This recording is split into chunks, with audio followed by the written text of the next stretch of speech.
Michael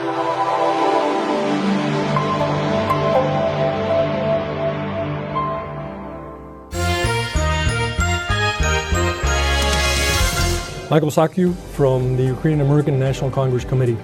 Michael, there are rockets raining down on Ukraine right now, fired by Putin's Russia. What is Ukraine's appeal to the world at this dire moment?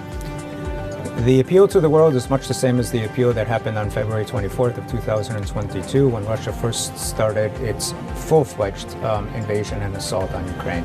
This is not to say from 2014, when Russia already as well invaded Crimea and illegally annexed that territory, invaded eastern Ukraine as well. Our appeal to the world is to make sure that you don't forget about Ukraine. Forgetting about Ukraine means that you're forgetting about democracy, you're forgetting about peace. And looking at what is necessary right now is we need to deter. We need to deter this evil that is coming from Moscow. And the only way to deter this evil that is coming from Moscow is to support the Ukrainians in their fight for freedom, for liberty, and for their sovereignty. With Ukraine in the greater community of democracies means that Russia will be pushed back and its imperialist tendencies will be pushed back. With its imperialist tendencies pushed back, that also is an indicator for other regimes throughout the world that their imperialist tendencies and autocracies will also be brought down. So Ukraine right now is a true example for other countries of the world that are experiencing repressive regimes and for them to stand up, to rise up, just like the Ukrainians are doing against the Kremlin. Today here at the headquarters of Brigade 2506, Bay of Pigs Museum, we've taken a step towards greater coordination of Ukrainians, Free Chinese, Cubans, Nicaraguans, Venezuelans, Bolivians, other groups. And in many ways, this has been an initiative that Ukraine has recommended. Can you speak to me about what happened today in the Bay of Pigs Museum?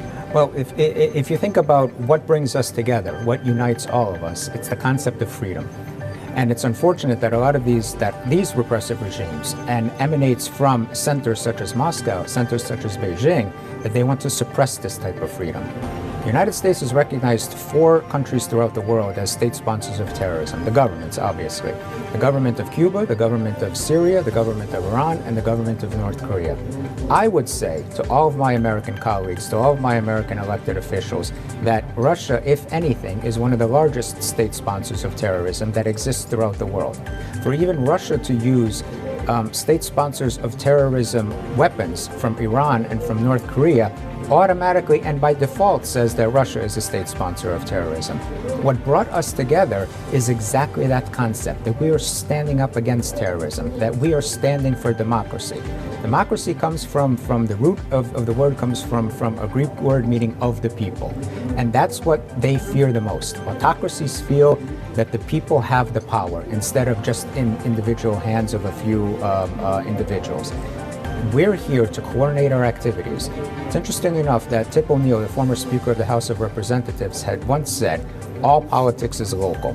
If we understand that as communities here in the United States, that all politics is local, meaning it's democracy from the bottom up, then we can change the mindset of what's happening in Washington, D.C. for the benefit, not just of the Ukrainians, obviously right now is the example for the world, but for others that are striving for freedom as well. Thank you, Michael, and we stand with Ukraine. Thank you. Thank you. Gracias.